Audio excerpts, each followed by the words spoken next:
మహాశివరాత్రి పర్వదినాన్ని పురస్కరించుకొని పార్వతీశ స్తుతి. సబ్స్క్రైబ్ ఆచార్య శ్రీశక్తి ఛానల్. శ్లోకాన్ని అనుసంధానం చేద్దాం. శాంతం పద్మాసనస్థం శశిధరమకుటం పంచవక్త్రం త్రినేత్రం శూలం వజ్రం చ ఖడ్గం పరశుమభయదం దక్షభాగే వహంతం నాగం పాశం చ ఘంటాం ప్రళయహుతవహం సాంకుశం వామభాగే నానాలంకారయుక్తం స్ఫటికమణినిభం పార్వతీశం నమామి. నానాలంకారయుక్తం స్ఫటికమణినిభం పార్వతీశం నమామి.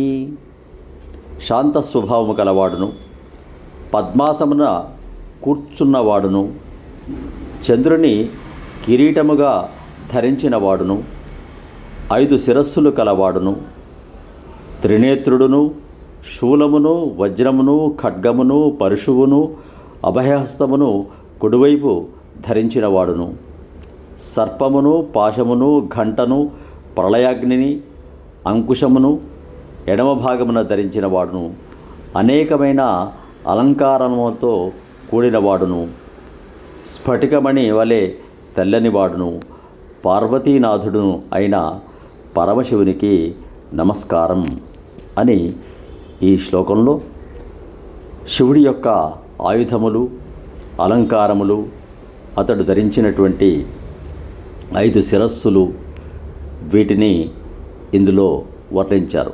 అలాంటి పార్వతీనాథుని మనం ధ్యానించినట్లయితే మన సకల అభీష్టాలు నెరవేరుతాయని పెద్దల అభిప్రాయం.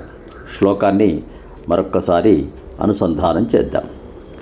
శాంతం పద్మాసనస్థం శశిధరమకుటం పంచవక్త్రం త్రినేత్రం శూలం వజ్రం చ ఖడ్గం పరశుమభయదం దక్షభాగే వహంతం నాగం పాశం చ ఘంటాం ప్రళయహుతవహం సాంకుశం వామభాగే నానాలంకారయుక్తం స్ఫటికమణినిభం పార్వతీశం నమామి.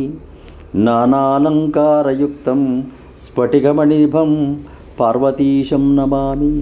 సబ్స్క్రైబ్ ఆచార్య శ్రీశక్తి ఛానల్. శుభం భూయాత్. సమస్త సన్మంగళాని భవంతు. స్వస్తి.